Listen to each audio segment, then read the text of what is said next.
Hey guys, welcome back to Impact Youth Prevention Program. In case you forgot, I am Devon. I hope you guys are healthy, happy, and doing well. And with that, let's go ahead and jump into our lesson. I think you're going to enjoy this one. Okay. We all want to be happy. It is the very purpose of our life, said the Dalai Lama. He is the head monk and spiritual leader of Buddhism, which is a path of practice and spiritual development leading to insight into the true nature of reality. He has literally nothing to do with the lesson today, but I do appreciate anytime I think of Buddhism, I'm always instantly just like, oh, this peace comes about me. And I do enjoy this quote. So, everyone wants to be happy. It is the purpose of our life. However, despite the incredible advancement of modern day technology and society, it is being suggested that happiness is becoming more and more difficult to achieve. I completely agree with this statement. I'm not sure if you guys do. Cell phones. I mean, we have these mini computers right in the palm of our hand. You think life would be so much easier and so much simpler and everything right there. Happiness. No. When cell phones came out, I was 25 years old, and it was a flip phone, and you used it for cell phone, like to make a phone call. That was it. And then a couple years later, you could actually text somebody, but it took forever to text somebody, so you would just pick up the phone and actually call them. Now you can use it for your email and social media and tracking this and tracking that. And I digress. Forgive me. Have you guys watched the social dilemma? I'm sure you have. Don't get me on that soapbox. Anyway, let's move on. All right. There's good news, though. We don't have to settle for unhappy lives. We are all capable of achieving happiness and meaning if we adopt the right attitudes and behavior. And we can do that with our thoughts, actions, and feelings. We've been talking about that for the past couple of lessons. And one way you can do that is with your curiosity. Curiosity is a state of active interest or genuinely wanting to know more about something. It allows you to embrace unfamiliar circumstances, giving you an opportunity to experience and discover and joy. It's a drive that propels us as we explore the world around us. It's an intellectual, remember that word? It's one of our aspects of our positive, of our self-concept.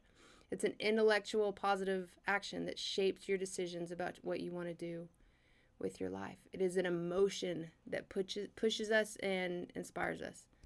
And it sets our minds and hearts on fire. Remember in the last lesson, we talked about paying attention to your thoughts, to think about what you're thinking about, what kind of thoughts you are giving your time and energy to throughout the day. This is kind of similar. Paying attention to those moments when you're like, oh, what is that? How does that work? Oh, I like that. How can I make that? Or I want to know more about that. Those little moments when something inside of you just wakes up, something inside of you just lights up. That is your curiosity coming to life. That's your spark. And if you allow it to flame, it becomes your ambition, your drive. And when you combine your curiosities with your thoughts, actions, with your positive thoughts, actions, and feelings, man, what a force you'll become. Can you imagine? It's pretty good stuff. Okay, here's what we're going to do. Any of y'all heard of the Enneagram? A couple of y'all? Some of y'all in the back? Yep. Okay. The Enneagram is a map for self-discovery and personal growth. It can accurately and clearly describe why you think and feel and behave in particular ways based upon your core fears and desires. So, at any given point, it is suggested by science that you are operating under one dominant personality type. And these are the 9 personality types. So you can be 1, which is a perfectionist or a reformer. A 2, which is a helper or a giver. 3 is the achiever or the performer. 4 is the individualist or the romantic. That is I.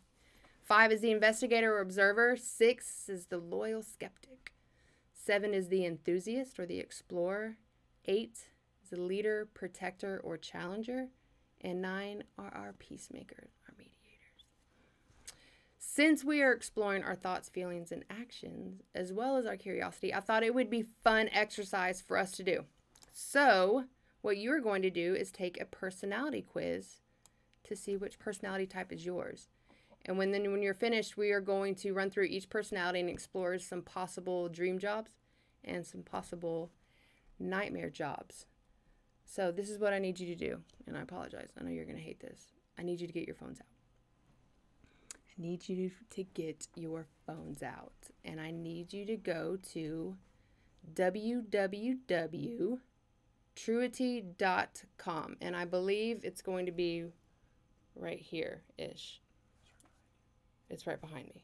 It's over here. You can see it. The www.truity.com. And then under this number 1 column, this is what your screen should look like when you pull it up. I just want to make sure that you guys get to that right page. So, number 1, this is what it should look like. And you're going to scroll down and you're going to click on the Enneagram. So, under number 2, you're going to see this Enneagram. So, click on that. And then 3, this is what your screen should look like. And you'll just click on Start That Test. And then these questions are going to pop up. It's going to take a minute. Be patient.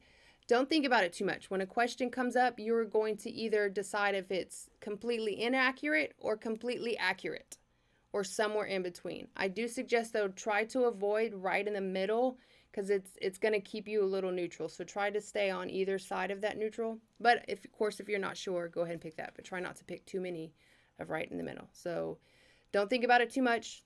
Read the question. Yes, is that me? No, it's not me. And then move on. So take your time, but don't think about it too much. And I will see you guys in a second.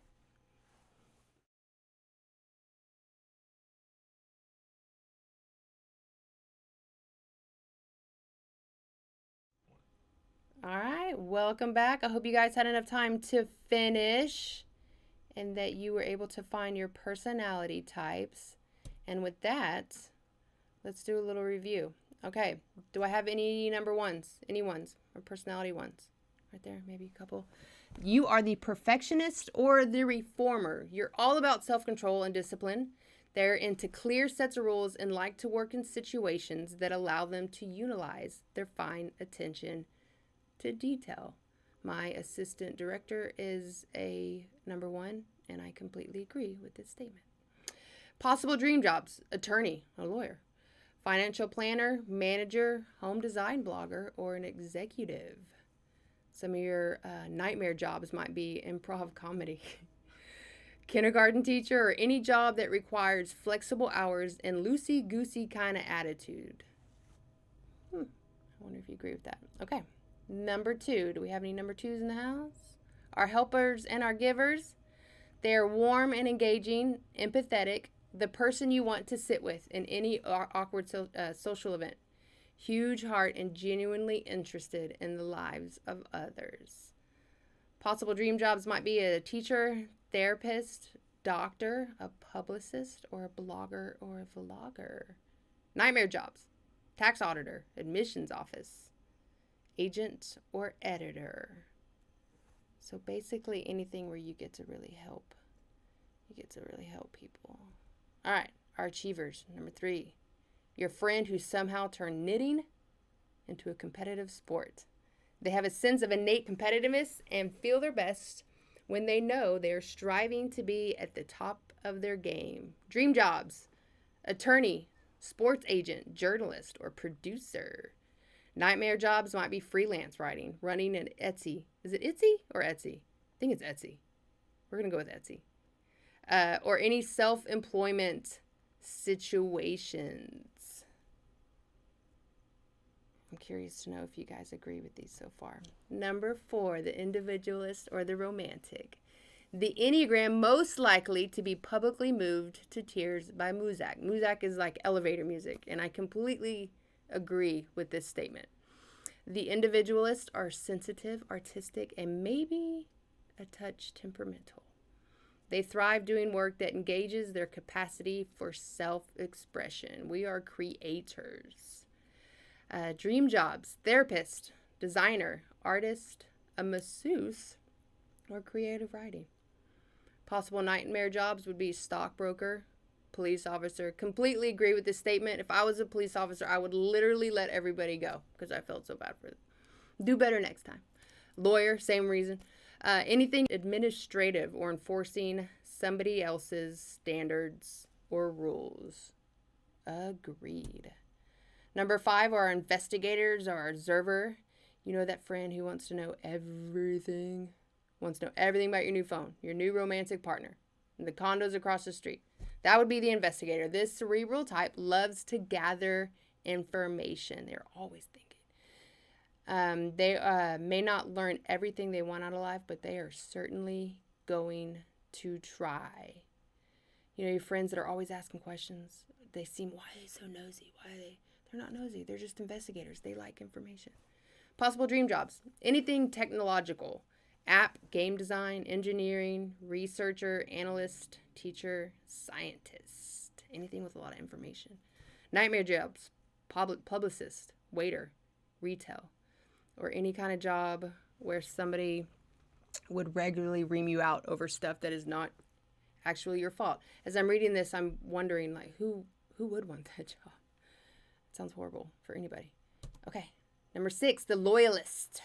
They like things the way they are, even if they don't like the thing. They are worriers. The loyalists have been your friend since week 1, and they convey their love for you through worrying. They also express happiness, sadness, boredom, and occasionally gassiness through worry. Possible dream jobs. Writer, teacher, lots of teachers. Professor, stand-up comedian, activist, or anything where they can create something positive out of worry. Nightmare jobs, investment banker, stockbroker, anything that requires being comfortable, regularly taking huge risks. So they like to play it safe. Number 7 are enthusiasts. These are our friends who live on X game mode. This is your friend who makes other friends wherever they go. They are fueled by new experiences and once, through a series of coincidences, spent Thanksgiving at Pitbull's house in Miami. The enthusiast needs a job that can feed their lust for the new, cash in on zest for living, and not crush them with their dullness. Possible dream jobs. Travel writer, actor, photographer, life coach, fashion blogger, or fitness instructor. That sounds pretty cool to me. Nightmare jobs. Customer service rep, accountant, lawyer, doctor, or anything else that might maintain some kind of consistent routine. So they need the new, they need the change. Number 8, the challenger. These are our ornery friends. If you're the challenger, you kind of knew it before you took this quiz. The challenger loves to be the boss, not because they desire power though, but rather the autonomy and freedom of not having a bunch of other bosses breathing down their neck. Micromanaging is bad news for the assertive, self-confident, and decisive challenger. Dream jobs might be a manager or director of sales, freelance strategist, financial advisor, politician, real estate agent, advertising executive, basically the head of anything, the boss. Nightmare jobs, retail with no growth potential, or anything that involves being closely watched and filling out a lot of busy work, i.e. most entry-level business jobs. Don't worry though, because you'll get promoted soon. All right, and finally, our peacemakers. The friend who was able to talk you out of fighting that guy at the skating rink.